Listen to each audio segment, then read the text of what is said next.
এবার আমি সংবর্ধনা জানাম আমার মাজত আহি উপস্থিত হয়েছে খণ্ড উন্নয়ন। এবার আমি সম্বর্ধনা জানাম আমার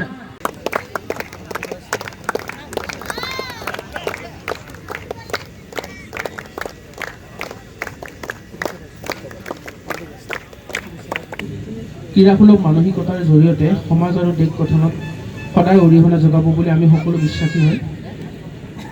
উত্তেজনা, প্ৰত্যাহ্বান আৰু অলেখ সম্ভাৱনাৰ মাজেৰে এই খেলখনে এই অঞ্চলটো জীপাল কৰি তোলক তথা সমাজৰ বাবে এটা বাৰ্তা কঢ়িয়াই লৈ যাওক, তাকে কৈ পেলাই মই খেলখন আনুষ্ঠানিকভাৱে মুকলি হোৱা বুলি ঘোষণা কৰিছোঁ।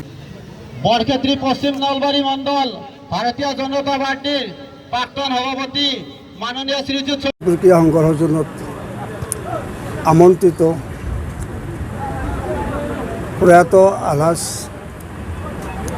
আব্দুল সত্তাৰ চৌধুৰী আৰ নাৰায়ণ বৰ্মন সৌৰণী ফুটবল প্ৰতিযোগিতাৰ আজি উদ্বোধনী খেলখন অনুষ্ঠিত হয়েছে মুকালমা আঞ্চলিক ক্ৰীড়া সন্থা আৰ কামৰূপ FC চাংচাৰী গুৱাহাটী দলৰ মাজত।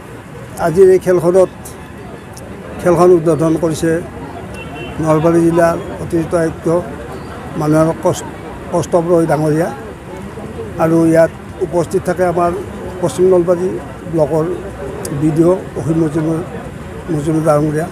এইবাৰ 8টা দলৰ মাজত খেলখন অনুষ্ঠিত হ'ব। প্ৰাইজ মানি প্ৰথম পুৰস্কাৰ হ'ব 40,000 টকা আৰু দ্বিতীয় পুৰস্কাৰ হ'ব 30,000 টকা। আজি আমি প্ৰথম খেল হিচাপে ৰাইজৰ সহায় যথেষ্ট পাইছোঁ আৰু বতৰটো খুব ভাল বতৰ, গৰম কম, মাজতে অলপ বৰষুণো আহিছিল আৰু সকলোৱে খেলখন উপভোগ কৰি খুব আনন্দ পাইছে।